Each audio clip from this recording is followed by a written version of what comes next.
Today he's got a different subject. It's called Mind the Gap, from Minsk to New York via London. A story of love, betrayal, abandonment, researching, longing and reconnection.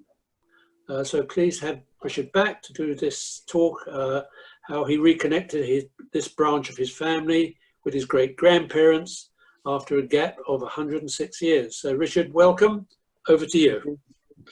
Thank you, Stuart, for those kind words, and thank you to everybody for tuning in. I'm just going to start sharing a screen of my PowerPoint presentation, so just bear with me a second. Right, so hopefully you can all see the screen that I can see. Yeah, we can. Good. So,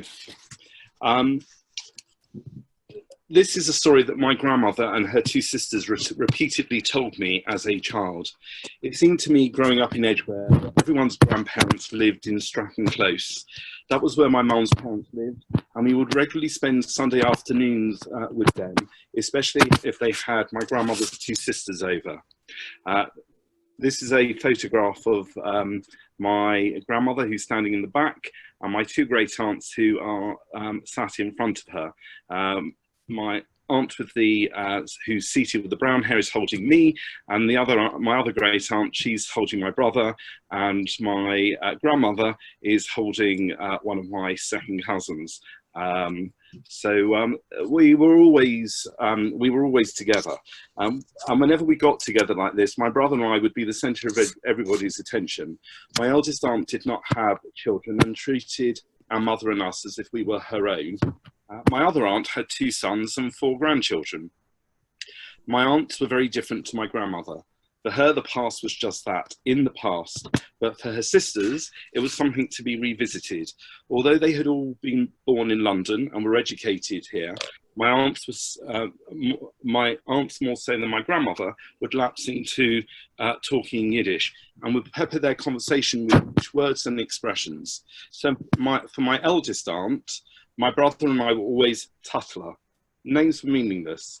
When she addressed you, Tutler is what you became known as. So Tutler, house school. Tutler, well, would you like a biscuit? You get the drift. For my other aunt, we were known as Mein Kind. We didn't see her quite so much, but I have no recollection of my aunts ever using my first name.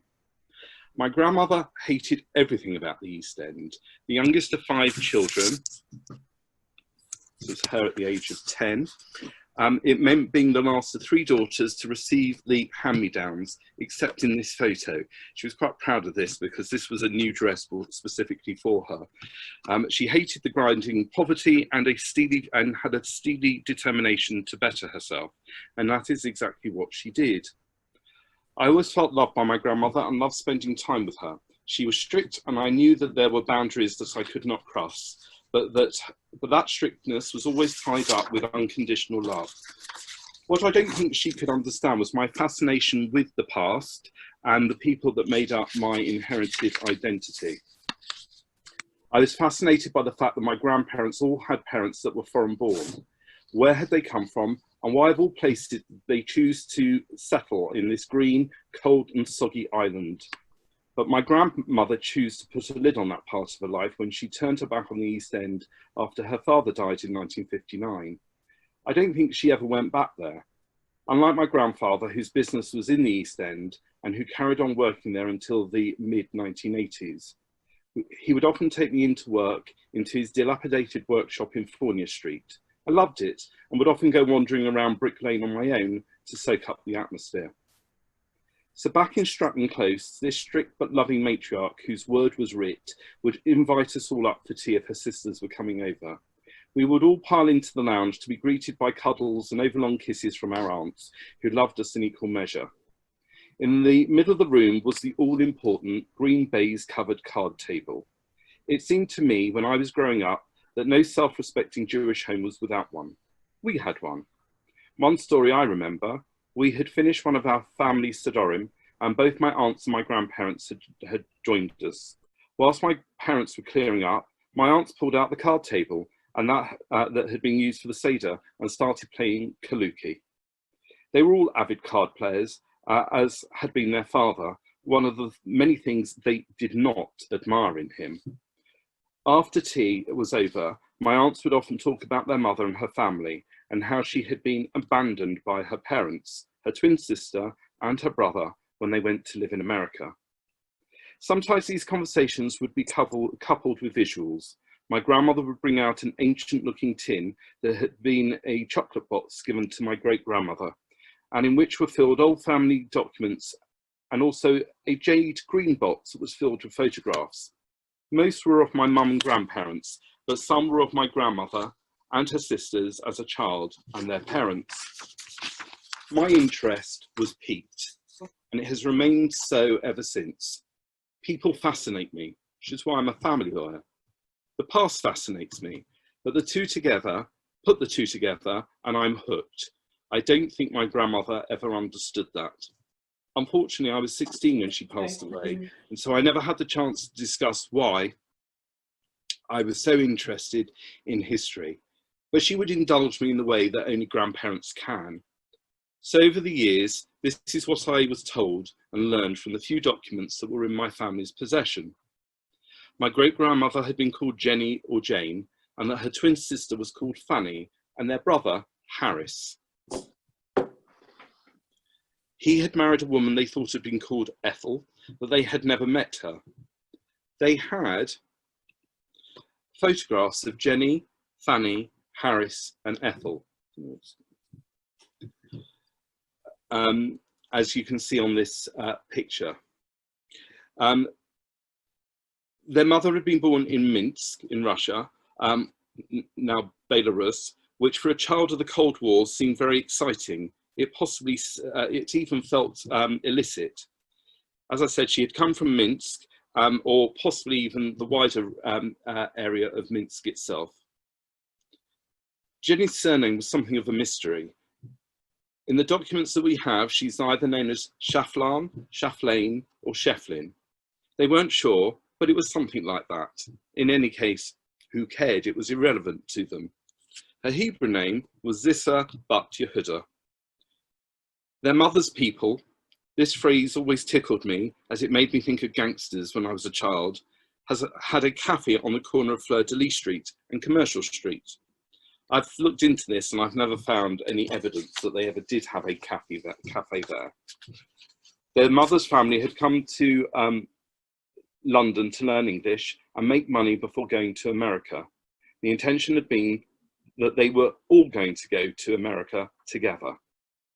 Their mother had worked at Hyman Lottery & Co. as a machiner at 7 St Mary Street, Whitechapel, as had their father, Marx. Jenny fell madly in love with Marx. According to their ketubah, they had married at the Peace and Tranquility Synagogue on 23rd August 1903. I later found out that this synagogue was in Buckle Street. And you can see their ketubah. On the left of the ketubah, you can see that somebody's written their names, and Jenny's name is written as Sheflan. On the right-hand side is a screenshot taken from Ancestry, and you can see that her surname is written as Sheflan and Sheflane. And that's all we ever knew. After my grandmother had married, her family had gone to New York, and she never heard from them again. I was also told that at some point my grandmother and her sisters had come together to hire an investigator to locate their family in America, and even place adverts in newspapers, but had never found anyone. I'm sure you'll agree that this was not the greatest collection of facts one could pull together, but even as a child and then as a teenager who had genealogy as his skill for his Duke of Edinburgh award, I was determined to find my grandmother's people in America. Of course, I'm talking about the mid-1980s. The World Wide Web had yet to be invented, and searching for records and information was still done in person at an archive or a repository or by snail mail. Given what I perceived to be the enormity of the task, I put this branch of my family to one side. I should just mention one other fact that only meant something to me as I approached my later teens. It was in the December of 1986, It was after my grandmother had passed away, and it was a Friday afternoon, and I'd called my eldest aunt, as I always did before Shabbat. We were talking about this and that, and then I asked her if I could clarify something with her, which she said I could. So I asked, "You've always told me that Uncle Harry, their eldest brother, had been born in the January of 1904, and you in the April of 1905. Yes, she said, that's correct. But according to your parents' marriage certificate, they were married on 23rd August 1903. Even I had worked out that the dates didn't fit. Yes, she said, so tell me something I didn't know already. She went on to explain that despite the resentment that my aunts and grandmother felt towards their father, who they blamed for the hard life their mother had had, and which had led to her early death while she was in her 50s in the early 1940s, she acknowledged that her mother was madly in love with their father and always had been. And so my great-grandmother had been left in a position having to get married in August 1903. On 28th November 2005, I made the decision to take out a subscription to Ancestry. For those that don't know, this is a website which provides access to billions of US and international records, which with this at my fingertips, I was sure I could find what I was looking for. So where to start? Most families start with what they know, but I knew that what I had was vague and woolly. Surely I would never find what I was looking for. The one thing I was certain of was that my grandmother's brother had gone to America. His first name had been Harris, but his surname was something like Shefflan, Schafflane, or Shefflin. This got me thinking. If the name was spelt out phonetically, but in Hebrew or Yiddish, it would look something like this. Either Shefflan, Shefflin, or Schafflane. Since there are no vowels, one could easily start to see how the surname could become corrupted.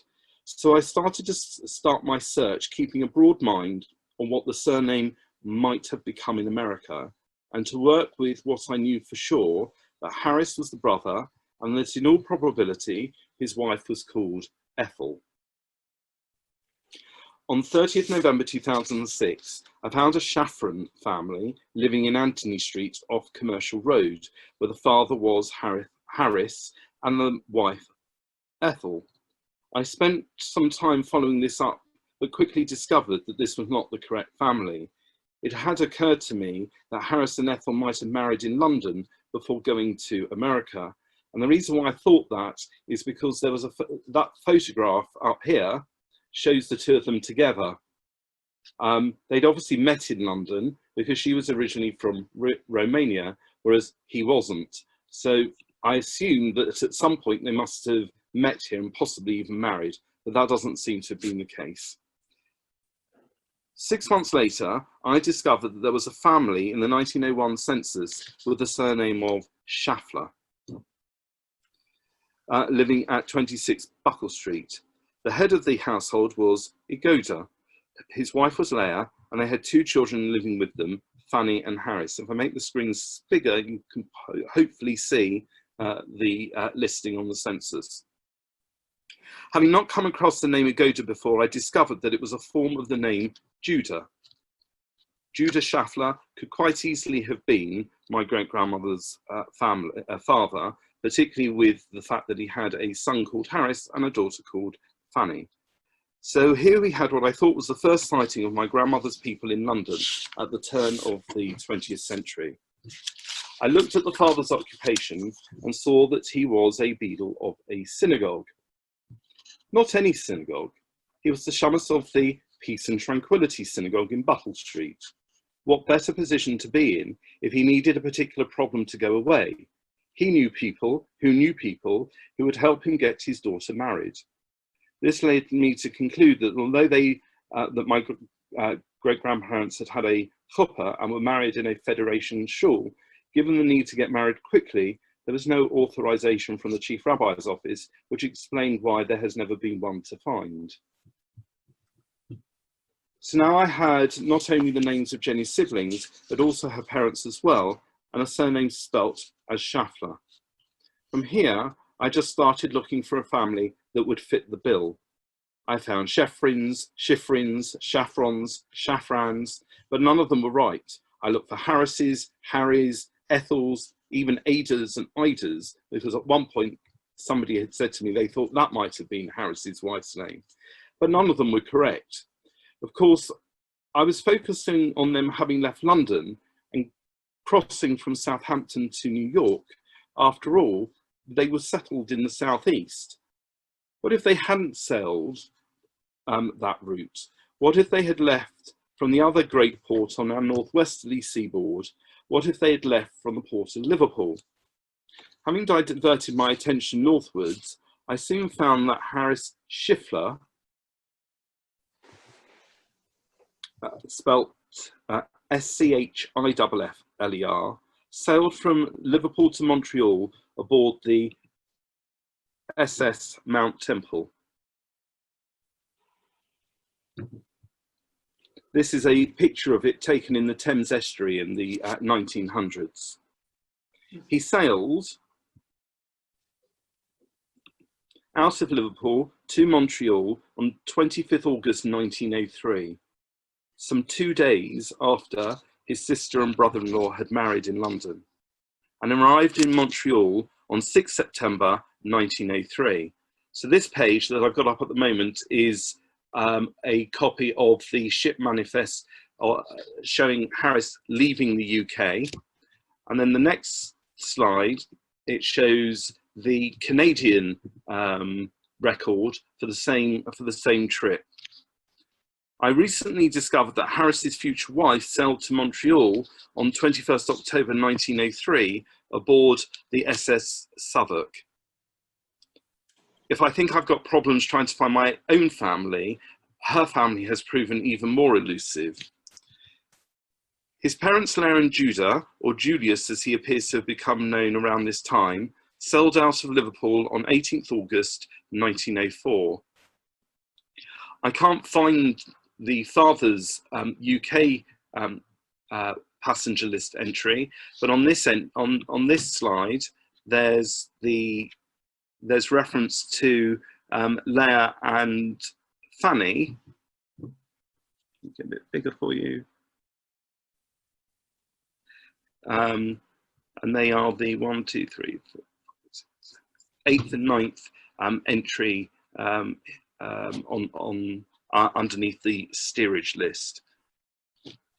And they sailed out of Liverpool aboard the SS Ionian, and here's what the ship looked like, and arrived in Montreal 8 days later on the 26th of August 1904. You can see from these records that they sail out of the UK under the name of Schaffer, spelt with a 1C and an F, and into Montreal with the same name, but without the C and with 2 Fs. My great-great-grandparents are with Harris no more than 8 months, and he is on the move again, and he crosses by train from Montreal into Boston, Massachusetts in April 1905. This I discovered from Harris's declaration of intention to naturalise. So this was the record of all 3 of Julius, Leah and Fanny arriving in Montreal. And then this is a copy of Harris's declaration of intent dated June 1905. In April 1906, Fanny and Leah Schiffler followed to join Julius, who is already living in Boston, having moved there in November 1905. So here you've got Julius Schiffler, and he goes over and it tells you that he's gone to join his son, Harry. And this is the border crossing record for Leah, my great-great-grandmother, and it shows that she's gone to join her husband, Julius.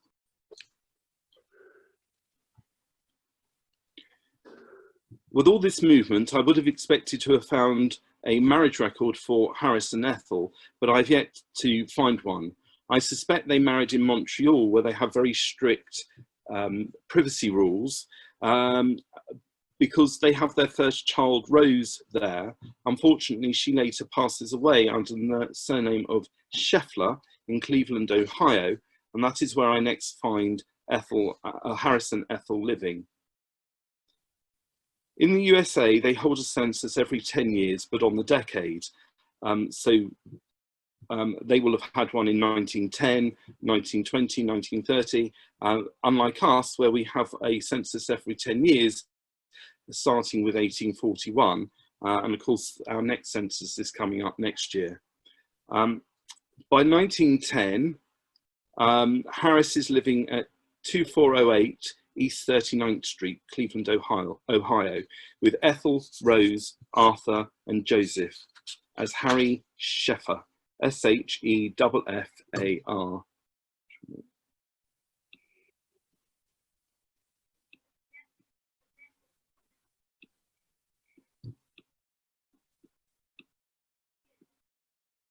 So they're listed here.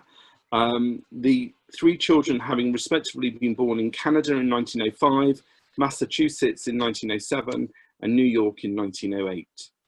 He was also recorded as having arrived in the USA in 1895 and Ethel in 1896, which, if true, I have not found. I suspect the enumerator got the years wrong.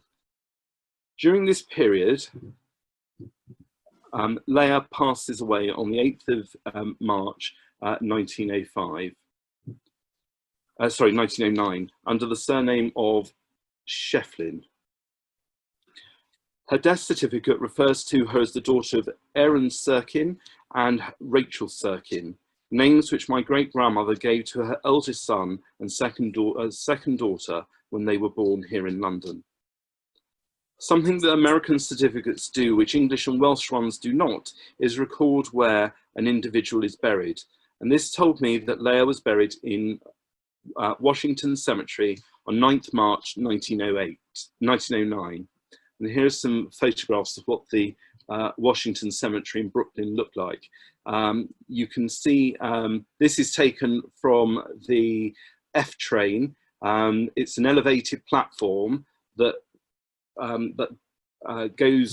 follows the avenue that is underneath it. And as you come off the train, you can see either side of the cemetery. I found when I went there that my great-grandparents were buried up here somewhere. And in the distance, you can see the river. So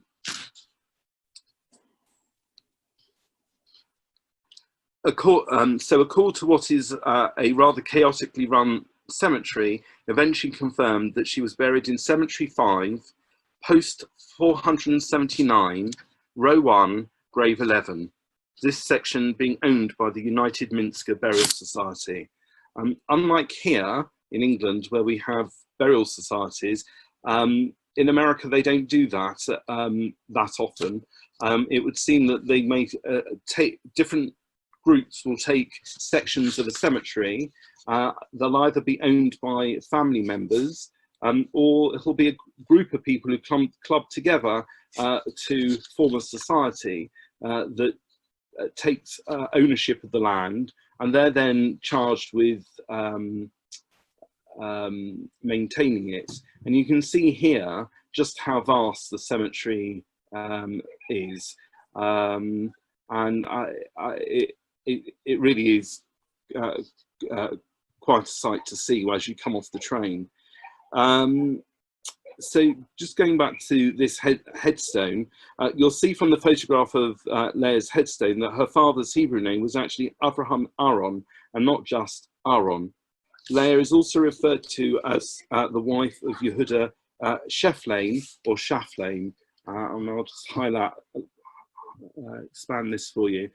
So here she's in Hebrew, she's referred to as Leah Bat Reb Aharon Avraham Eshet Reb Yehuda Shaflin.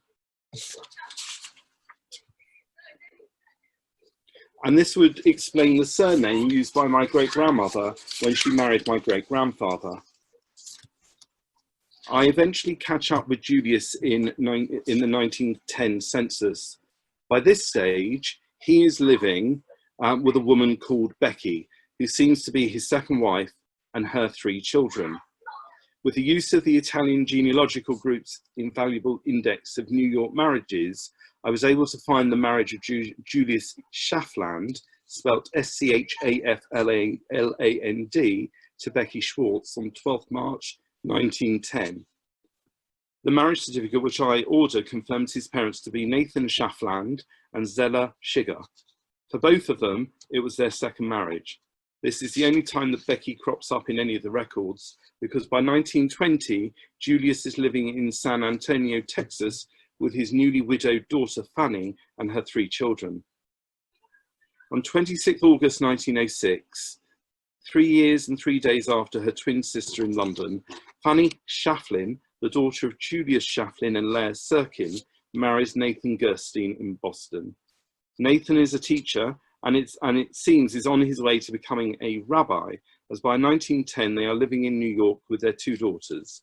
By 1915 he is in San Antonio, Texas, as rabbi of the Agudas Achim Shul. He serves as a chaplain during World War I and picks up the flu, from which he recovers, but in 1919 tragedy strikes whilst he is at a rabbinic conference in Tulsa, Oklahoma, as he dies from meningitis on 7th May 1919.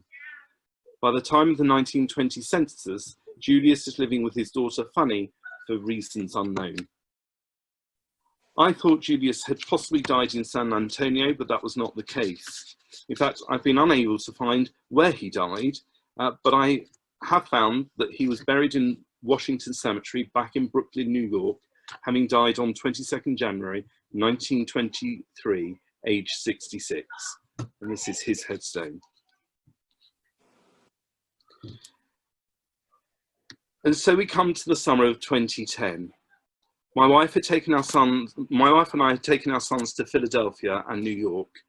We had agreed when we booked the trip that I would have one morning when I could go to Washington Cemetery and close the 106-year gap since my side of the family had had any contact with Leah and Julius and the rest of the family.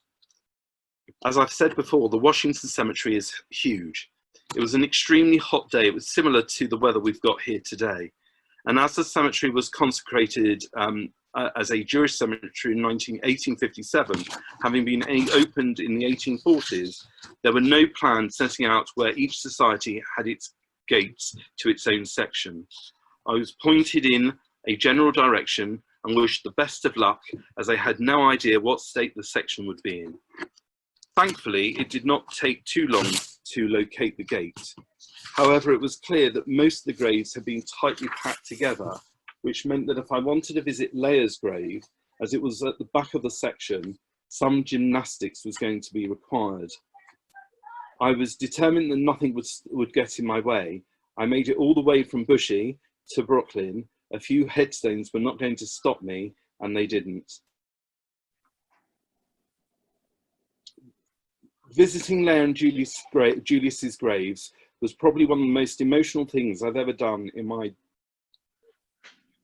genealogical journey. I was only sorry that my grandmother and sisters could not have been there to close what had started off as their story and their journey.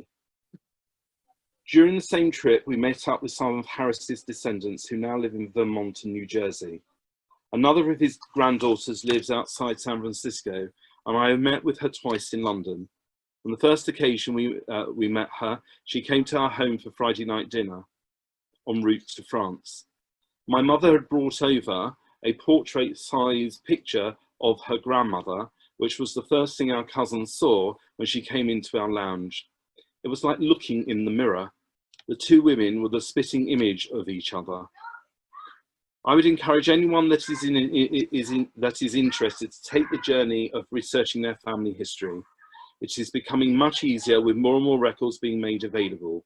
All you need to know is where and how to look, and to keep an open mind. As my story highlights, nothing is impossible. Thank you. Gosh, Richard, thank you for that journey. It's fascinating, isn't it? And much easier today than when you started out on your trek to discover the family history. I suppose forevermore I shall be calling you Tatalo, of course. Oh. I don't we'll spread that too far, but you certainly were a beautiful baby looking at those pictures. But, you know, it was quite a journey, and I've got one of my own that I'll talk about if we get time later on. But be interesting if anybody else has got questions they can ask of you. Anybody want to ask Richard some questions?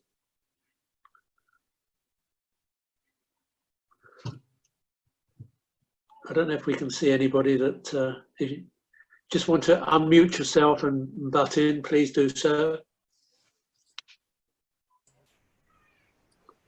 No? I'd like, can you hear me now, Howard? Yeah. Yes, good, Howard.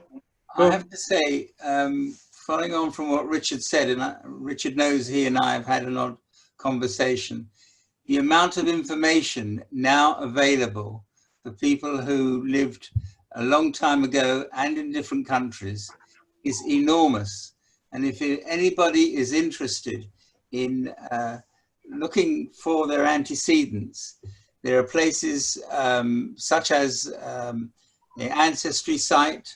My cousins and I went down to the Genealogical Society just off in the city. Oswald Street. Yes, and looked up people there. There is a Jewish Genealogical Society as well.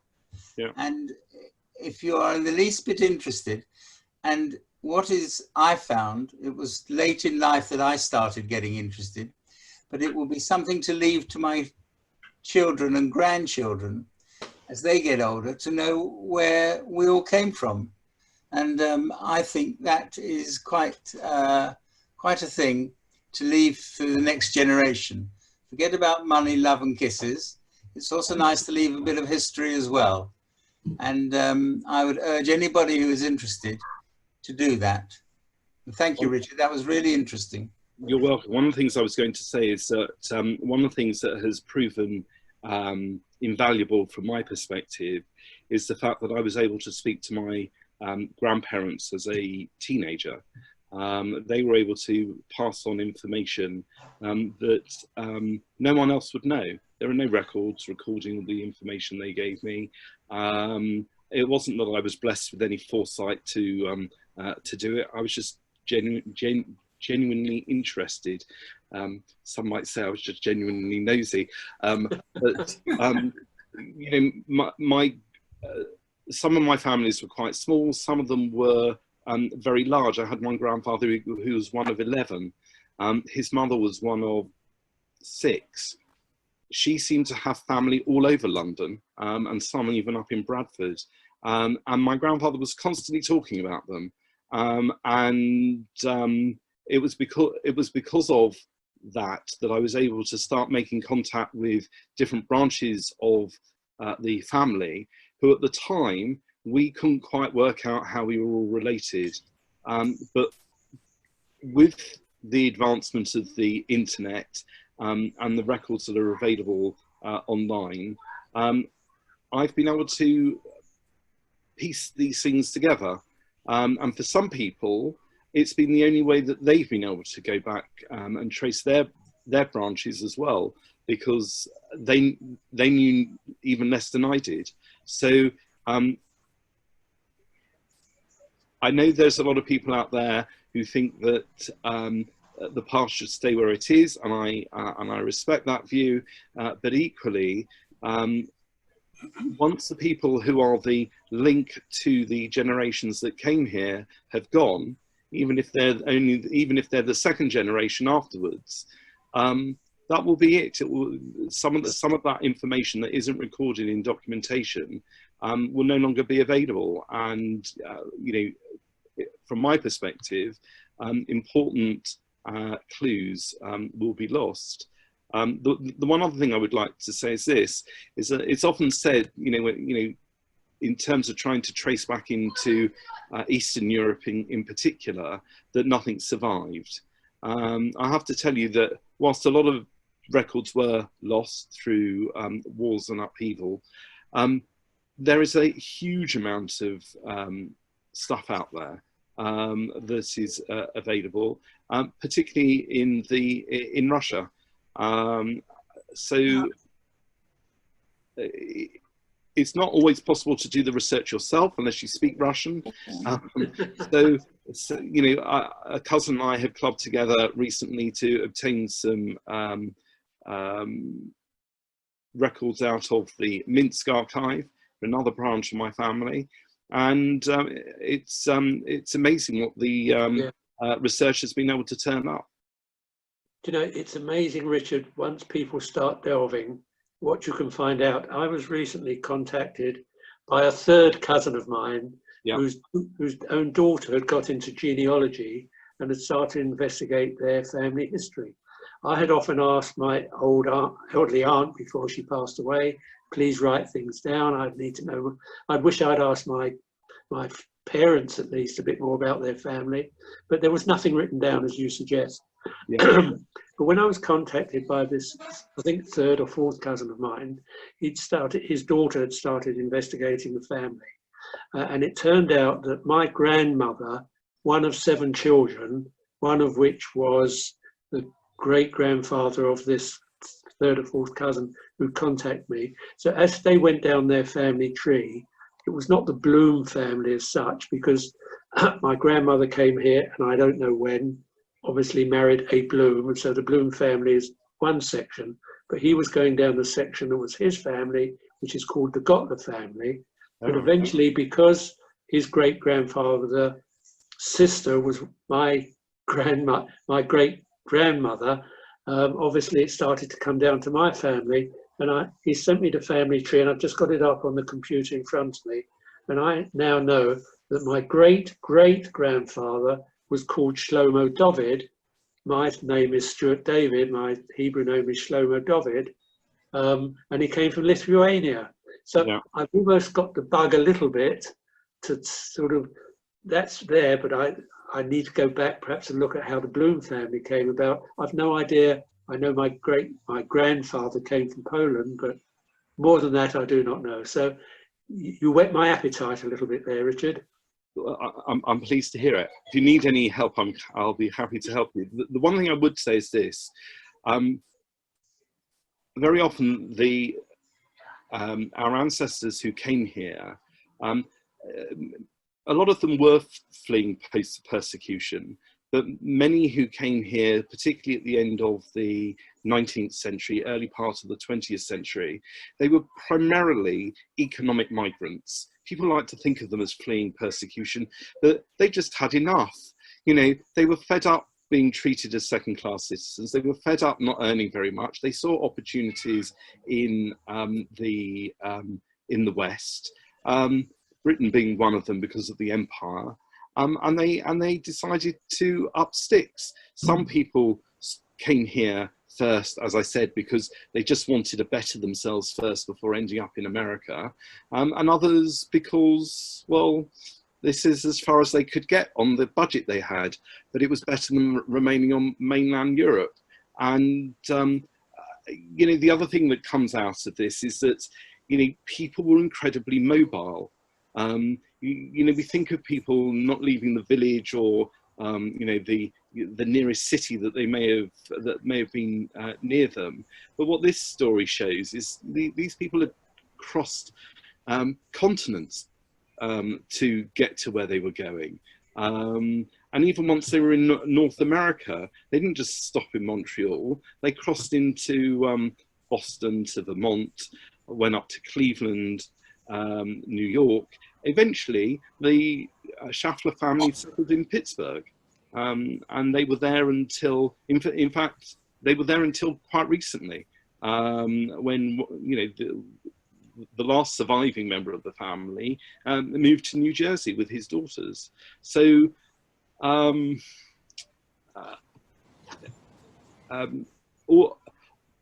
would say is that clues get scattered all over the place, and it's a question of just trying to build up the bigger picture.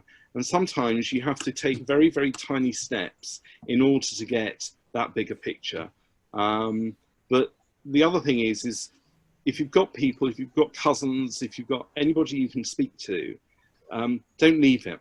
Speak to them, write down whatever they tell you, even if you think it's a complete fantasy, because very often in those Bubameises, there's a grain of truth. And I found that in a lot of the information that I've been given as well. So yeah. This third or fourth, I will open up to questions, but it's fascinating. This third or fourth cousin of mine has found a branch of his family in New York that he's since met with, and just amazing how you can connect up with people. Yeah. Also, you unfold instances that you were told were true or not. My father told me his father died just before his 12th birthday. When I actually found the death certificate, it was in fact just before his 11th birthday. Now their name, that was interesting, their name was Goldstein. And Goldstein in the East End in the 1910s and 20s was a bit like Smith. And it took me ages to try and tie up my grandmother and grandfather through a marriage certificate. So you need a bit of perseverance. Where did they go on? Sorry, go on. Can I come in, Stuart? Yes, please? go on, please do. I have third cousins in Israel who investigated my father and her father's family tree. And this is what I had, she gave us. We had a get together with all of the cousins, and I have a lot of third cousins, in London at one of the houses, and a couple there were Americans we never knew, who were related through my grandfather's sister, and they came to the get-together, and this is very, very precious to me. How far does it go back? Well, my grandfather came from Romania, and my grandmother came from Poland. I can't see the date, but it went right back to 1890. I haven't looked at this to you, but I've got a whole thing, and it was a work of art that she did. Good. Amazing, isn't it? I can see that my great-great-grandfather, who was Shlomo David, was born in 1858. So it's amazing how the level of information that is out there. Absolutely. On one branch of my family, through my maternal grandfather, on his mother's line, I've been able to go back to the early 1700s using Polish records. So it's possible to do some quite serious research. Is what I'm saying, and it's through that particular great grandmother that we have about, I don't know, 6 or 7 families that we're connected to as cousins, and we're slowly, because of that research, we're slowly being able to connect them together. Richard. Yes. Hello? Go on. Carry on. Jeremy. Go on, Yeah. Jeremy. Just as a matter of interest, there's a sort of I wouldn't call it a scandal, but we're not quite sure where on my mother's side, my grandmother, grandfather, how it all came about. Because he was old American, and she goes back to Cromwell, because they're the Lazarus family, and they're very ancient family in Jewish tradition. But we didn't know much about my then grandfather. And we found it out very strangely when we were on a visit to Yellowstone Park, and we stopped off to begin with at where the Mormons, Salt Lake City, and we went to the Mormon library and immediately by a couple there, Mormons, who took us to the temple, which we then go to the library. They got banks and banks and banks of computers. And they had the amazing information about my grandfather and where he came from in Lodz, which is in Polish. The rabbinic family, Butch. My grandfather was the only one who wasn't a rabbi, apparently, and all his brothers of them were. And he came over to America. We found out he was married when he came over with a woman who was illiterate. The reason I know that was because the library had the ship's manifest, including the signatures. And in my grandfather's case, he could sign his name, but my then was his first wife. Couldn't. She signed with a cross. And it's got a manifest, and it's got the whole darn history. And in fact, what a lot of people don't know is if you are within the Mormon they baptize us all because they believe that nobody is going to go to heaven unless you've been baptized Mormon. So practically everybody watching you has been baptized if they but knew it. And I just might be of interest. Jeremy, you're cutting out a little bit. Sorry. You're cutting out a little bit, but go on. I think we've got the gist of that. Yeah. So I'm curious how you use the Mormons. I mean, the Church of the Latter-day Saints, the people that were behind ancestors, is part of their religious obligation to trace their family history, see where they come from. I mean, my understanding is that whilst they have posthumously baptized people in the past, that it's no longer part of the mainstay of their religion. You know, so but it's because of them that so many of the records have become available. Thank you. Yeah. Jeremy. Yeah. This is Maurice Russell. Yeah. I've got a card here from a Les Gasson with one S who lives in Australia. Is he related to you? God knows. I've had a South African, I was in practice in Watford. A South African guy came into my practice and said, are you by any chance related to somebody Gasson, who's a judge in South Africa? And I thought, well, I won't disappoint him, and I said yes. But as far as I know, the name Gasson was originally from what we can deduce Kaczynski, from the Polish side of it, and as such got corrupted or made into Gasson. But there is also the Gascony, the Gascons, the Huguenots, and there are lots of those Gassons, and there's quite a number of them who are, goodness knows. Okay, if you want, you have to sit forward then. Sit and put your hand up. Sorry, can you put yourself on silent, whoever's talking there? Thank you.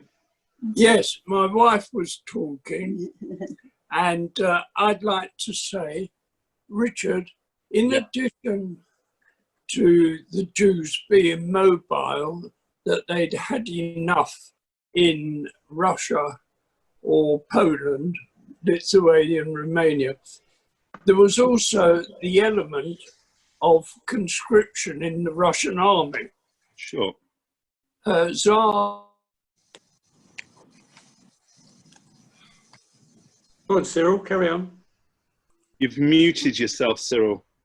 I did it. Go on, carry on now, Cyril. Cyril, unmute yourself. It's all right. What was it? They had the idea of conscripting Jews in particular to solve the Jewish question of conscription for 25 years in the Russian army. And that was certainly one of the factors that made the Jewish boys emigrate from Ukraine, Belarus and various other places to the West. My father really didn't exist. His mother only recorded his birth on the fly leaf of a siddur. Nuchem was born on Purim, and that was that. He didn't have a proper birth certificate. This is one of the reasons why I've had a lot of difficulty tracing my ancestry in the Ukraine. I've just come up against a brick wall. Yeah. No, I recognise that you know there were many reasons why people left. They were very courageous. Absolutely. I mean, some of them, you know, were able to afford transportation to the ports, and others weren't. Some of them had to walk from wherever they left to the, you know, to get to England. They were either going to sail out of Libau, I think in Riga, sorry, in Latvia. My father left from or out of Hamburg in Germany, and you know that you're almost crossing a continent there. Yes. I got a family tree of 900 from 1797 on this one. 900 people. A cousin from Canada done it. They ended up in Florida. That was in the that made the headlines. Yeah. Richard.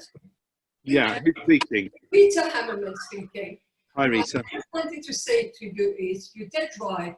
The names of people changes through the years, through documents.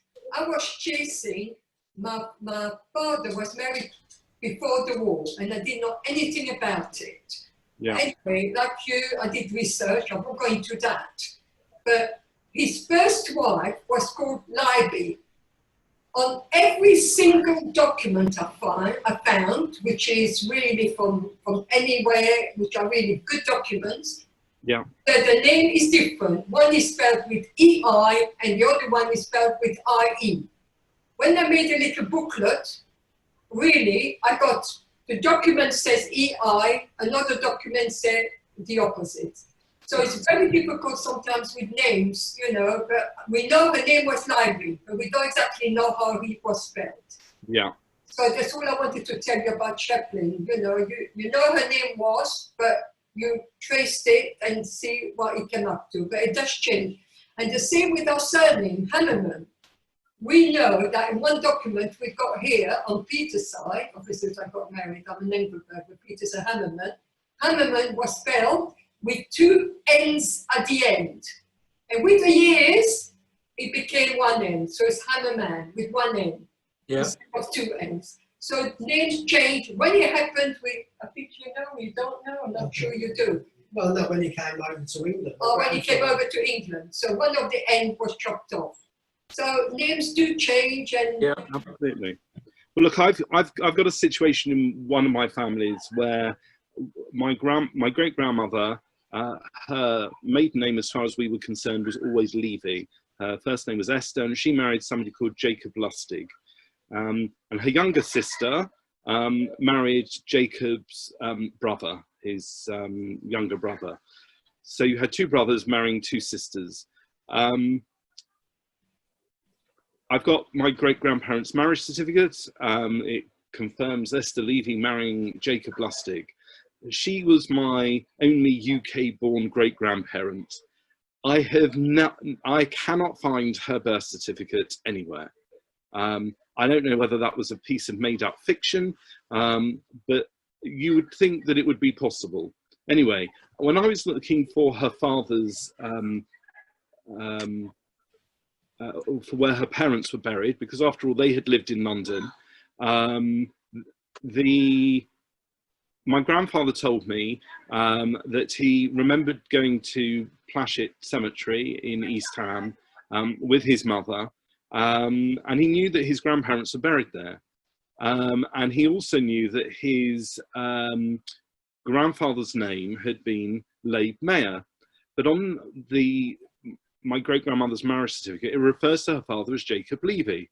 So I thought, well, maybe, you know, he used Leib Mayer when he was in Gilbert or at home, but in documents he called himself Jacob Levy. So I'm looking for this Jacob Levy. I cannot find him anywhere. It's impossible. And 1992, I'm working on a project called the Spitalfields Project. And at the time, it involved taking the copies of the 1881 census for the Spitalfields area.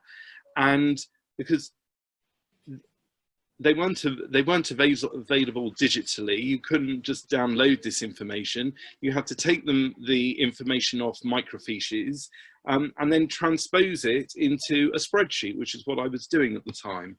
I was doing all the data entry. And I happened to be working in Woburn House. And I met Charles Tucker, who some of you may have heard of. He is the archivist at the United Synagogue in the Chief Rabbi's office. And I told him about my quandary.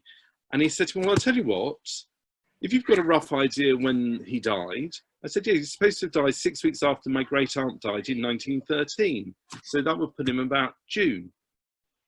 So he said, well, come down into the vaults at lunch break. I'll take out the 1913 burial register and you can have a look. So I had a list of Jacob Levy's that had died in 1913, and I went down there and I'm looking, and most of them have been buried by the United Synagogue, it transpires, but they're not my man. They're not the person I'm looking for, because I can tell, because he lived at 4 Jane Street. We know that because he died in the house my grandfather had grown up in. So I'm looking and looking, can't find what I'm looking for. And as I'm flicking through to get to one of them, my eye catches someone called Levy Jacobs. And I thought, then let me finish checking through my list, and just in case. Well, none of them are right. So I thought, well, I've got nothing to lose. I'll look at this Levy Jacobs. And below me, it's him. 4th of Levy Jacobs at 4 Jane Street in the June of 1913. He died 6 weeks after my great aunt was born. It was him. And from there was a cross-reference to his wife, who had died in 1905. Now, I have no idea why my great-grandmother and her brother, they're the only 2 of her 6 siblings who changed their surname to Levy. I have no idea why she did it. Nobody knew. But what's been even more interesting is that I was told around the same time that we were related to a family by the name of Champlina. And again, nobody knew how. My great aunt, who'd been born in 1913, had reconnected with this particular family when she met them at a shiva in the 1880s. 1980s. And she told me about them, but she didn't know how they were related. They were just related to her mother. That's all she knew.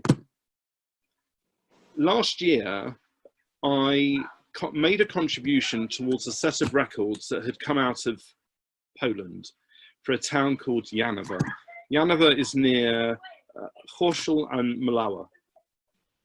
And we knew that was where my great-grandmother's family had come from, because that's what we've been told. And there was some documentary evidence of it through the various census records as well. Well, as a result of those records, I've been able to find that actually my great-grandmother's family's surname was Champliner, spelled S-Z-E-M-P-L-I-E-N-E-R. So that goes some way to trying to explain how this other family in London is connected to mine. What we're trying to do is find the records to show how those cousins are actually connected. I haven't got that piece of information yet, but so this happens all the time, and as I said, that's why I always say you just got to keep a broad mind. You just got to build up the clues. Naming the patterns, particularly amongst Ashkenazi Jews, is vital, because you know, people unfortunately didn't always live as long as they do now, and so there's often a churn in names. You might get a whole generation of boys all known as Jacob, because in, you know, each branch of the family, they've all named their first son after the grandfather that had died before they were all born. So all these things you learn to keep in mind and just build up a picture. Richard, thank you so much. It's a fascinating subject, one that you need to devote a lot of time to by the sounds of things, because one thing clearly leads on to another. Yeah. And you have to start traveling the world as you did to follow it through. Can I, excuse me, can I just add something? For those people still watching who did not emanate from Eastern, Russia, Poland, and all those places, if your family emanated from Austria, Germany, or Czechoslovakia, just to let you know that the World Jewish Relief have an amazing amount of digitized records, providing you can give them a clue as to the family name. So don't feel left out after this conversation, which has been really interesting, but also perhaps inquire at World Jewish Relief. Can I just pick up on the Austria point though, that Austria, some people who say they came from Austria also mean that they came from what's now the Ukraine, because the Austro-Hungarian Empire stretched as far east as as what's now either southern Poland or part of eastern Ukraine. So just bear that in mind as well, that those records might also apply to people who came from that part of Eastern Europe as well. But you're quite right, the World Jewish Relief have got a huge amount of records. Okay, right, Richard, once again, thank you so much for that interesting talk. Just to remind people, next week we have Nigel Rothband back with us. He will be talking about the life of his father, who will be 100 years old next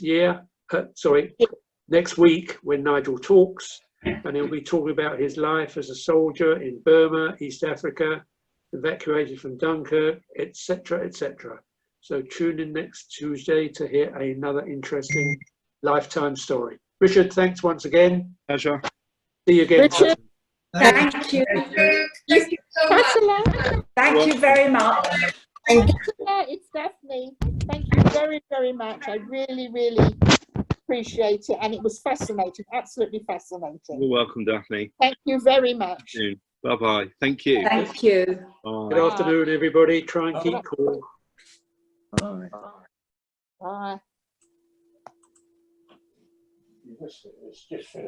Hello, Josie. Hello, can you see me? Can you hear me? Josie, how are you? Can you hear me? We're getting cut off. We're getting cut off. No, I haven't cut you off. Can you hear me? Yeah, I can hear you now. Oh, I was muted. You all right? Has everyone all right? Yeah, yeah, very hot. Oh, I don't like this weather. It's too much. There's my, what's it, ancestry goes back to 1797.